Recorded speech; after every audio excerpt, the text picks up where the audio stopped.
सिड कुछ अब हम जानेंगे एक एक करके कि विंड के जो बाय विंड डिस्पर्सल होता है वो कैसे होता है। तो कुछ सीड्स जो होते हैं वो स्मॉल और लाइट होते हैं, छोटे और हल्के होते हैं, जिसके कारण जब तेज हवा चलती है तो वो हवा के साथ एक जगह से दूसरे जगह चले जाते हैं। जैसे seeds like dandelion, granny's hair.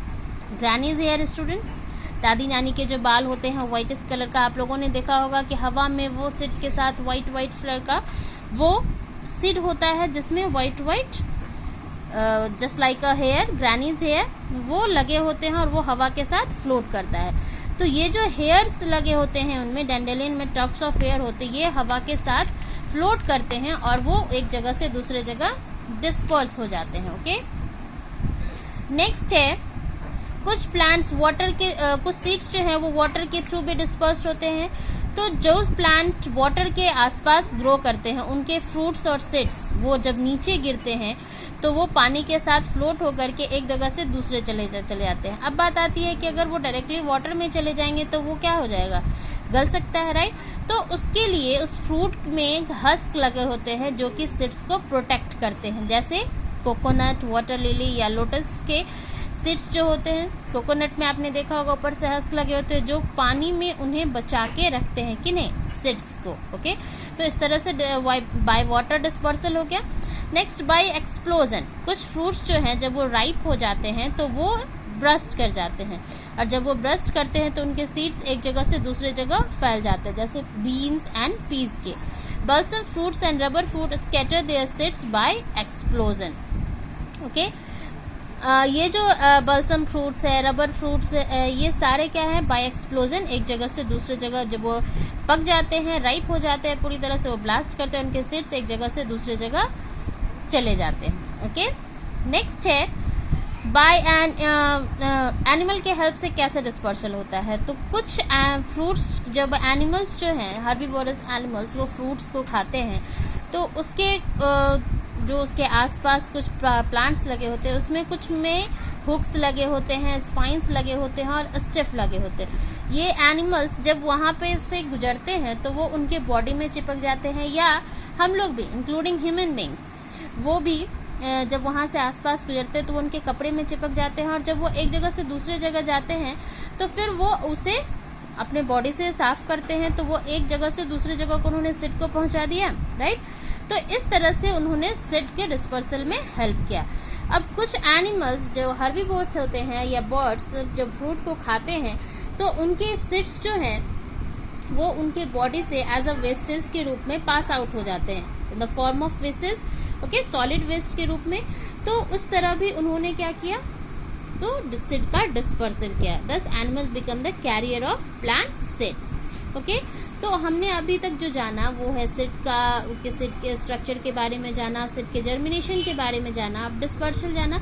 अब हम जानते हैं हमारा जो मेन टॉपिक है वो है रिप्रोडक्शन फ्रॉम स्पोर्स। अभी तक हम लोग क्या पढ़ रहे थे, रिप्रोडक्शन फ्रॉम सीड्स, किस तरह से सीड से रिप्रोडक्शन हुआ ये भी हम लोगों ने नोटिस किया। अब हमारा जो नेक्स्ट टॉपिक आ रहा है वो है reproduction from spores. Okay, plants like ferns, mosses and mushrooms have a small seed like structure called spores.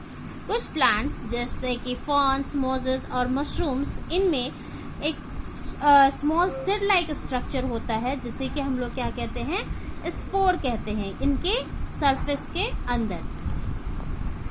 Look at this picture students, आप इनके सरफेस के नीचे यहाँ देखो छोटे छोटे स्पोर जैसे हैं, होल्स जैसे आपको दिख रहे हैं, ये क्या है, ये स्पोर्स हैं। इसी के हेल्प से इनमें रिप्रोडक्शन होता है। इनमें क्या होता है, तो ये जो स्पोर्स हैं ये न्यू प्लांट्स को ग्रो करते हैं जब कंडीशंस जो हैं इनके फेवर में होते हैं, यानी फेवरेबल कंडीशन जैसे ही इन्हें मिलेगा तो वो स्पोर्स क्या करेंगे, वो न्यू प्लांट को ग्रो कर देते हैं। ओके, तो इस तरह से रिप्रोडक्शन फ्रॉम स्पोर्स हो गया। नेक्स्ट है हमारा reproduction from other body parts. अब जो दूसरे बॉडी पार्ट से रिप्रोडक्शन हो रहा है वो कैसे हो रहा है, तो अदर बॉडी पार्ट से कौन कौन से पार्ट से, रूट, स्टेम एंड लीफ से। फर्स्ट हम लोग देखते हैं कि स्टेम से कैसे होता है। ये जो अदर बॉडी पार्ट से उनका रिप्रोडक्शन हो रहा है उसे हम लोग कहते हैं vegetative propagation. Okay, the type of reproduction in which a plant reproduce through their body part is called vegetative reproduction. Okay? Student, हम यहाँ पे देख रहे हैं कि ये क्या है, एक रोज प्लांट है. ओके, अब इस रोज प्लांट के इस पोर्शन को कट करके यहाँ इसके स्टीम को क्या किया गया, कट किया गया. अब इसी स्टीम से एक न्यू प्लांट ग्रो करेगा. Okay, so rose, sugar cane and money plant can grow from their stems. अभी जो आप लोगों ने पिक्चर देखा स्टूडेंट, उसमें क्या देखा कि स्टीम को, रोज के प्लांट के स्टीम को कट किया गया और फिर उसे क्या किया जाता है, मॉइस्ट सॉइल के अंदर डाला जाता है. फिर उसे जब फेवरेबल कंडीशंस मिलते हैं तो वो एक न्यू प्लांट्स में ग्रो कर जाता है. अब ये जो वहाँ पे ग्रो करेगा उसके लिए वो क्या करता है, तो उसके स्टीम्स में बर्ड लगे होते हैं. Buds are found on them at certain points. यहाँ जो है वो बर्ड्स लगे होते हैं और वही बर्ड्स जो है वो धीरे धीरे ग्रो कर जाते हैं. ओके, तो ये क्या है, each new plant from the breaks off from the parent plant and continues to grow on its own. इस तरह से स्टीम के थ्रू जो है वो प्लांट रिप्रोड्यूस कर रहा है और उससे हम लोग क्या कह रहे हैं, वेजिटेटिव प्रोपगेशन. दूसरा हमारा क्या है वेजिटेटिव प्रोपगेशन में, फ्रॉम रूट्स. ओके, रूट्स के थ्रू कैसे होते हैं, तो roots help in reproduction. Roots जो है वो भी हेल्प करता है रिप्रोडक्शन में. Buds appear on the roots of the plants. Okay, कुछ फ्रूट्स के ऊपर भी बर्ड्स अपीयर होते हैं, जैसे कि sweet potato, wood apple and tamarind.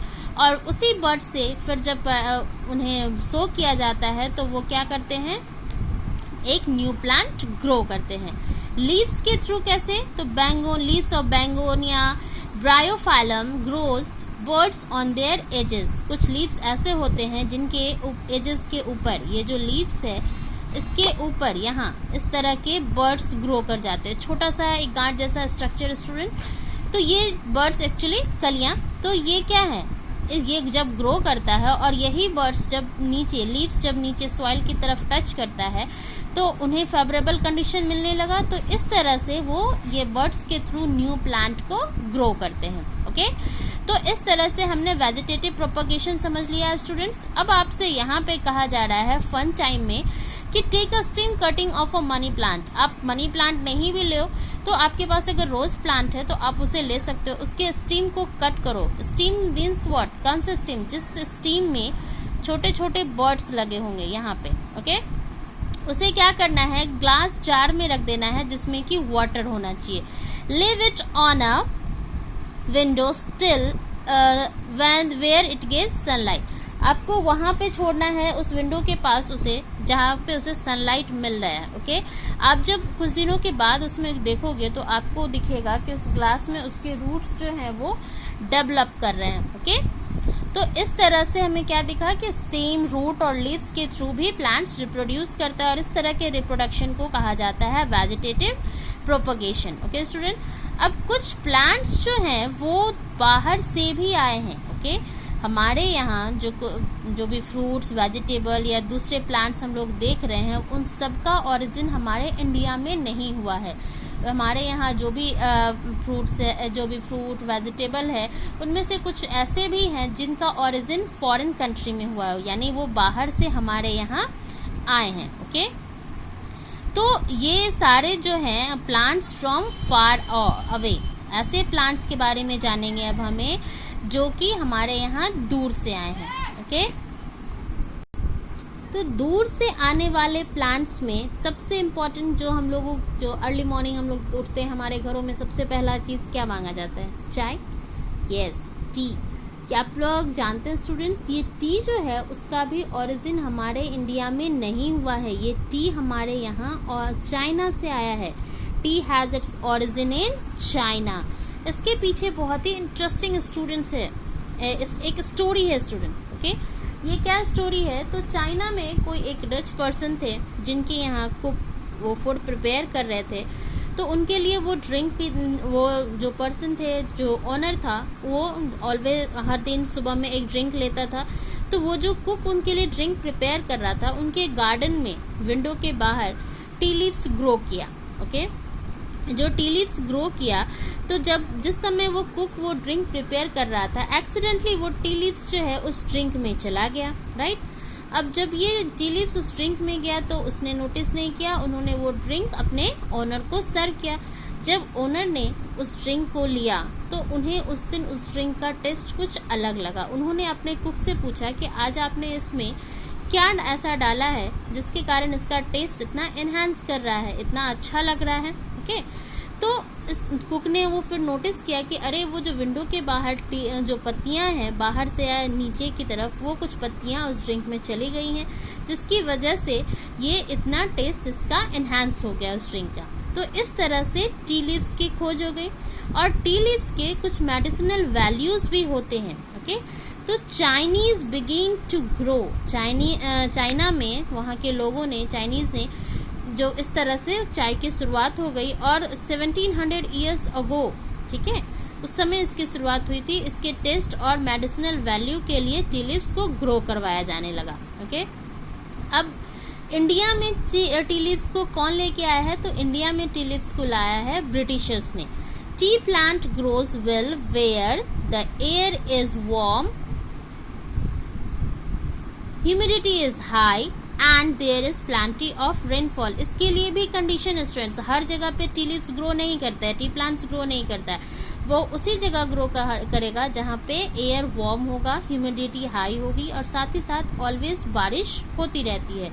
तो हमारे यहाँ ऐसे जगह हैं, दार्जिलिंग, नॉर्थ ईस्टर्न इंडिया में Brahmaputra valley of Assam and some regions of south India. Okay, तो इन सारे जगह पे वार्म एयर मिलता है, ह्यूमिडिटी हाई होती है, साथ ही साथ प्लांटी ऑफ रेनफॉल्स ऑलवेज उन्हें मिलता है। तो उस जगह पे टी प्लांट ग्रो करवाया जाता है, राइट। अब इसके बाद हम कुछ और भी प्लांट्स के बारे में जानेंगे जो कि हमारे इंडिया में नहीं हुआ है ओरिजिन इनका, और जो बाहर से आए। ओके।